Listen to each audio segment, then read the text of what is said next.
Yo, just getting used to this again. Checking my volumes. What's up? It's Tami Sawyer. Yo, yo, yo, yo, yo. This is Black Steel Magnolia. I'm Tami Sawyer, a Black Southern girl here to talk to you about tough issues, introduce you to the people I love, and give you a kick in the ass to be the change you want to see in the world. Let's get started. This episode of Black Steel Magnolia was recorded the week of May 4th. Watch out, there's a full moon coming in Scorpio, and while I'm not an astrologist, I sure do love to read all of their pages on social media. What's up? This is Tami Sawyer. You're listening to Black Steel Magnolia. I'll sing that differently every week, so get used to it. While we're getting to know each other, you will learn very quickly that I love to give things nicknames and I love to sing things in very, very random ass ways.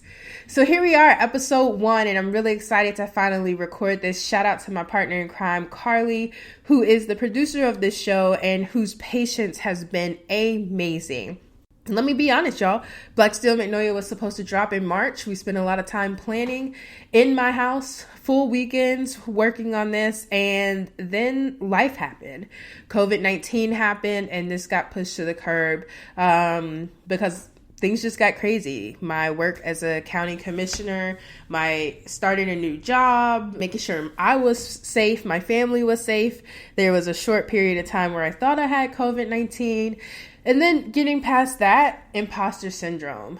I was really excited to launch Black Steel Magnolia, but I was worried that no one wanted to hear from me. What did I have to add to the thousands of podcasts that were out there? Sure, I tweet a lot, and sometimes I get a lot of retweets, and sure, I'm a commissioner, and people listen to what I have to say, but did they really need another podcast? And I really sat in that for a second. Well, thank God my birthday came, April 27th. I'm a COVID quarantine birthday girl. And speaking of astrology, did this reading with Shani Nichols for the new moon in Taurus. But it just talked a lot about opening up your creativity and the work that I personally just wanted to do and also was keeping myself from doing. So here we are doing the work that I want to do, which is talking to all of y'all about the things that are on my crazy little mind and happening in the world. The perspective of a strong Black Southern woman who is dealing with the same shit all of y'all are. So here we are dealing with the first episode of Black Steel Magnolia. Yeah. You know, I saw Teddy Riley and Babyface, and as much as it was hilarious, one thing that it taught me was, why the hell would I not get out there and try my own podcast?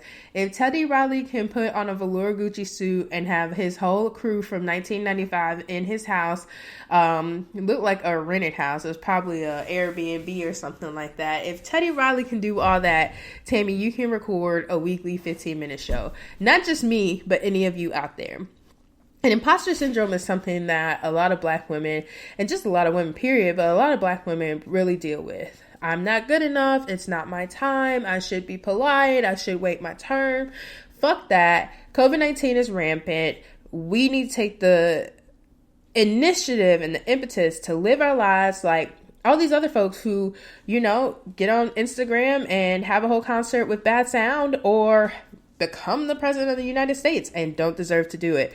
We're just as talented, even smarter, brilliant, and capable. And so whatever it is you want to do, ladies, that was my woman vote. Whatever it is you want to do, let's just do it. And so here we are doing Black Steel Magnolia. I'm going to talk about a couple of things. This is a 15-minute weekly show where I just talk about what's on my mind and what's happening in the world from my perspective.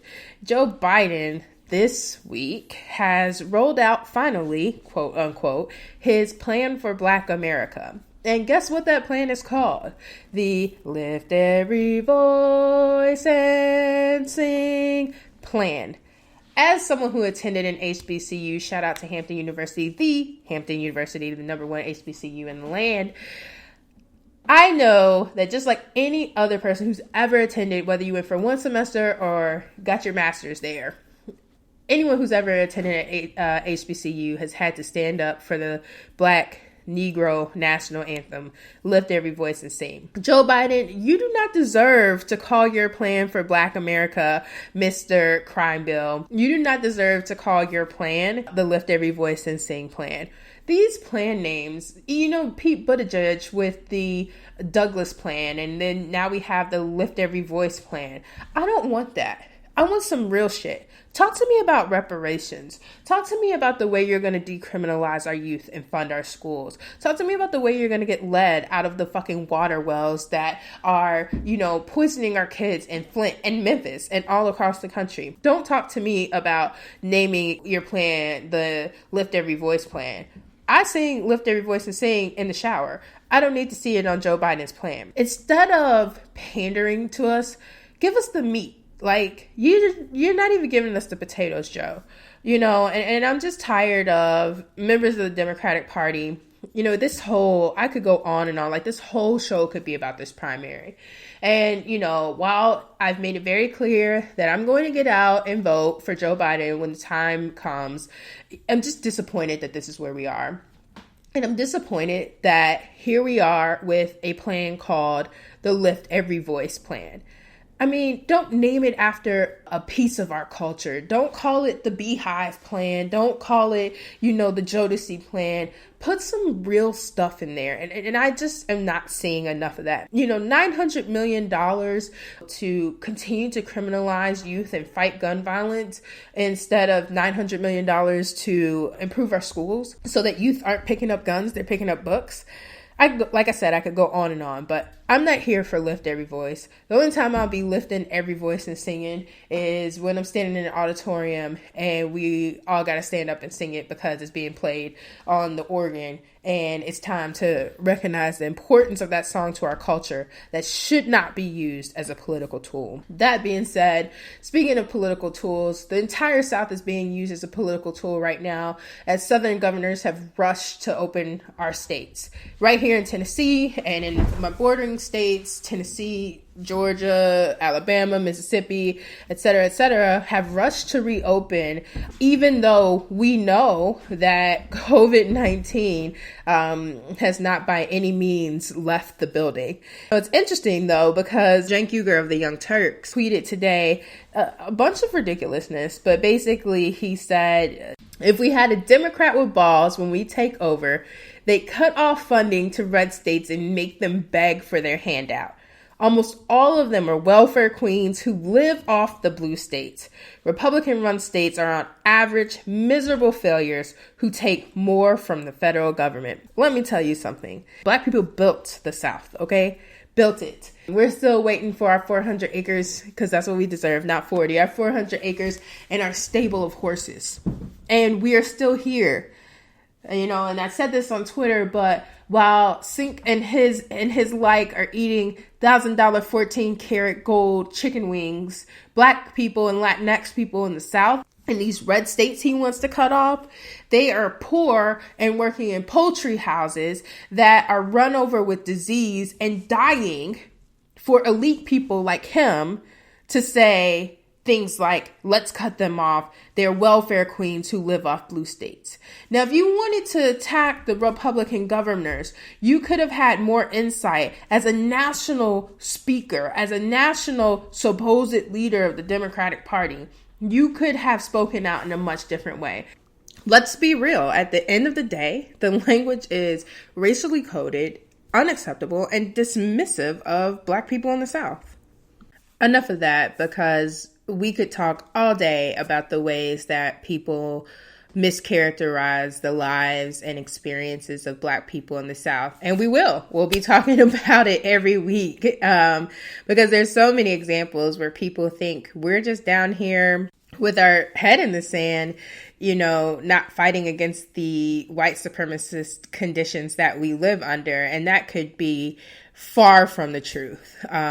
Most of the revolutions in this country were inspired by the work of Black people in the South. And more respect is due to those of us who live there.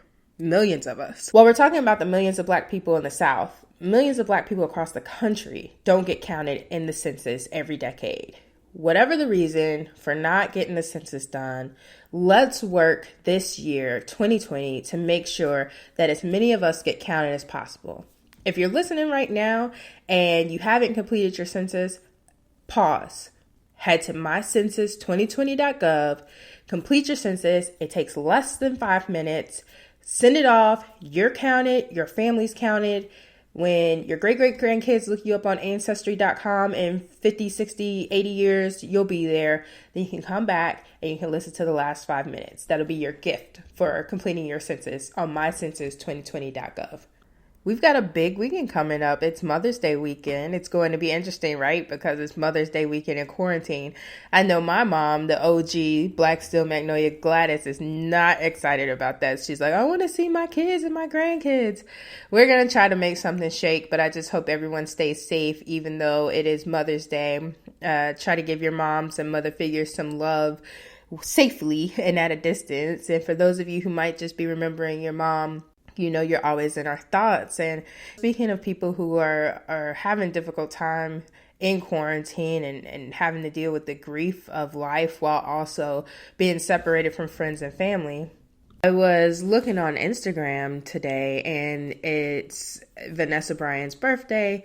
A few days ago was her daughter Gigi, who passed with her dad Kobe, of course. Rest in peace to both of them. It was Gigi's birthday. And this coming weekend is going to be her first Mother's Day without her daughter and without her husband.